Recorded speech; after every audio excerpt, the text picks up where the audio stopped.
Aforementioned Disability. Part 9. Fallout Equestria Big Blade, with 1,504 words. Sweat was pouring down, legs tensing and pulling carrots from their placed dirt home. Toiling in the hot sun, a red-bodied stallion with a long orange and white-streaked mane dug heavily with shovel between teeth. He was a big one, his legs were thick, and he had strong muscles around his hard body. One by one, he dug under the vaporizing sun, putting it all in a nearby wheelbarrow for collection. It was incredibly hot, but he toiled onward. All around him there was carrot vegetation, stretching out until it met with the sun-bleached earth. He wiped a sweat from his brow, and looked onward to the house that situated between the two massive squares of crops. The home was bone-white in color, with its paint vaporized long ago from the old times.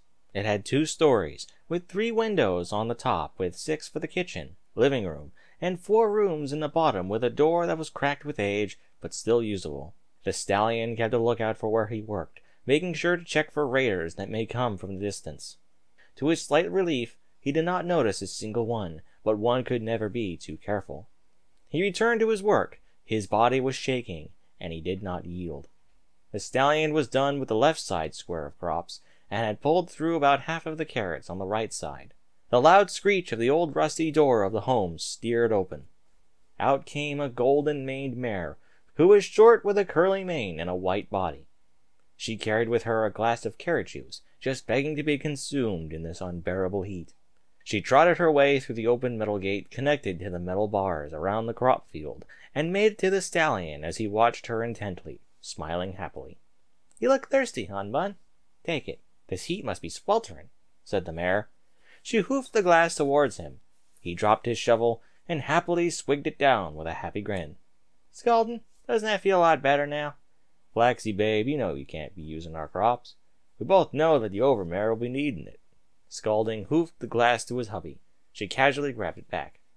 "Oh, I know, but seeing you work in a sweat is tearing me from the inside. You are shaking so frightfully," said Flaxy in worry. She turned away with the glass and hoof, and a frown on her sad face. Scalding moved next to her and snuggled close. "Listen, how's our little bundle of joy doing?" said Scalding. He bit on his special Sun-Pony's ear, and she giggled lightly.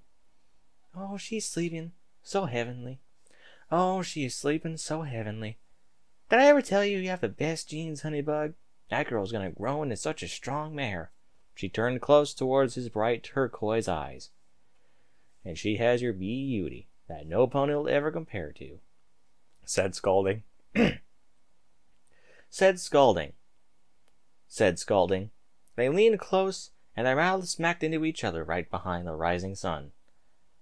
A loud sound of wheels turning and metal screeching sounded off from the distance.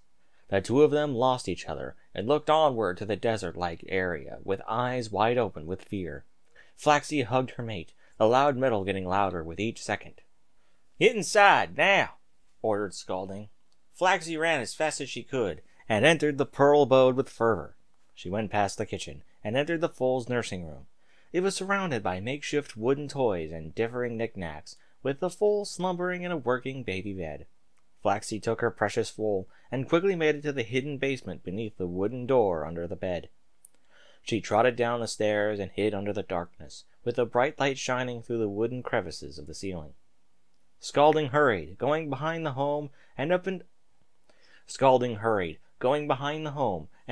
a rectangular black metal box sitting idly on the ground and wall. Inside, there was a pulse rifle, just sitting there, dust collecting on its metal frame. It had an oval metal head with a circular part that was emerald-tinged inside, and a scope on its top base. He grasped the circular handle and put it on the right side of the ground. He looked through and grasped the chest plate armor and leggings that were metallically silver and spiked. He put a metal chest armor first. Both slid in just like they had always have, with his plasma rifle hanging from his back. He looked off the distance after situating himself to the front of the home. He looked onward and saw a bus, driving frightfully fast at his position. It had bones covering the frame of the bus, poor ponies whose heads were cut off and hanged from the base of the decrepit vehicle. Scalding didn't waste any time. He grasped his rifle, aimed, and tightened the trigger at the laughing raider driving the horrible abomination of pony slaughter. One shot was made. It sailed onward to the vehicle and hit the raider right through his skull, causing it to melt his brain from the inside into gelatinous goo that flowed onto his lap. The bus spiraled out of control and slammed into the desert dirt. Scalding watched intently through his scope for any signs of life through the distance. The bus was ever so silent, like a dead corpse about to burst with parasites. Out of the windows of the vehicle crawled out raiders. They had horrible garments that had the bones of their killed. Their manes were arranged in different tribal hairstyles to instill terror. Many came out, and Scalding shot as many down as he could. They ran screaming, firing bullets at him, forcing Scalding to move behind cover to the wheelbarrow.